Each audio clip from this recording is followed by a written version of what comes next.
योगस्तः कुरु कर्माणि संगम त्यक्त्वा धनंजय सिद्ध्यो सिद्ध्यो समो भूत्वा स्मत्वम योग उच्यते।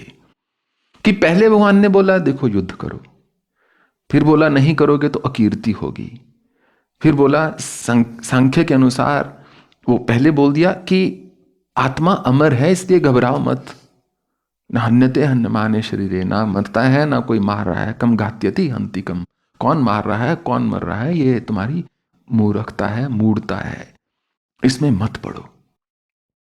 उसके बाद भगवान ने अर्जुन को बोला कि देखो युद्ध करना आवश्यक है, यह तुम्हारा क्षत्रिय का धर्म बनता है, यदि अपने धर्म का त्याग करोगे तो सुखी नहीं रह पाओगे।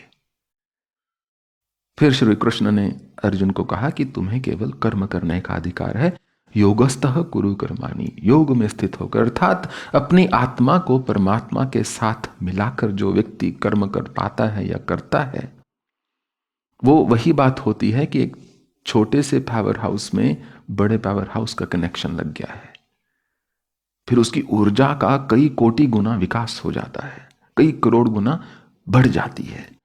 भगवान ने कहा कि देखो योगस्तः कुरु कर्माणि संगम त्यक्त्वा धनंजय, ये आसक्ति का त्याग कर दो कि यदि ये कर्म में पता नहीं जीतूंगा कि हारूंगा, यदि ना कर पाया तो श्रेष्ठ ना होगा, यदि कर दिया तो कोई मर जाएगा, यदि कर लिया तो अपने अहंकार के साथ मत जोड़ो।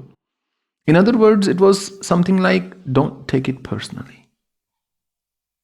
मनुष्य जब किसी भी चीज को पर्सनली ले जाता है उसको हर चीज दुख देती है। फिर अगर कोई बोले कि सब साधु चोर हैं, मान लीजिए, अगर कुछ क्षणों के लिए मैं सोचूं अरे मुझे चोर बोल दिया, वो तो साधुओं को बोल रहे हैं, मुझे तो जानते नहीं, जानते तो बोलते ना, अगर जान के भी बोल रहे हैं तो फिर तो बात ही क्या है बताने वाली। तो जब हम किसी चीज को अपने व्यक्तिगत तौर पर ले जाते हैं उससे अहंकार को तुरंत ठेस पहुंचती है। सिद्ध्यो सिद्ध्यो समो भूत्वा, बुद्धि योग तो समझे कौन तय, अब सम योग क्या होता है, समत्वम रहना, समत्वम योग क्या है कि मनुष्य सम रह सके। यह संभव नहीं कि हम जो भी करें जीवन में हमेशा हम जीते ही जीते, कई बार हार भी होगी।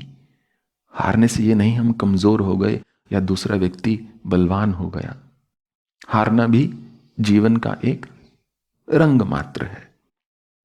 तो भगवान बुद्धि योग पर आगे चलते हुए अर्जुन को बोला कि सम रहना मनुष्य के लिए नितांत आवश्यक है, नहीं तो किसी भी कार्य में वो अपनी पराकाष्ठा तक नहीं पहुंच सकता।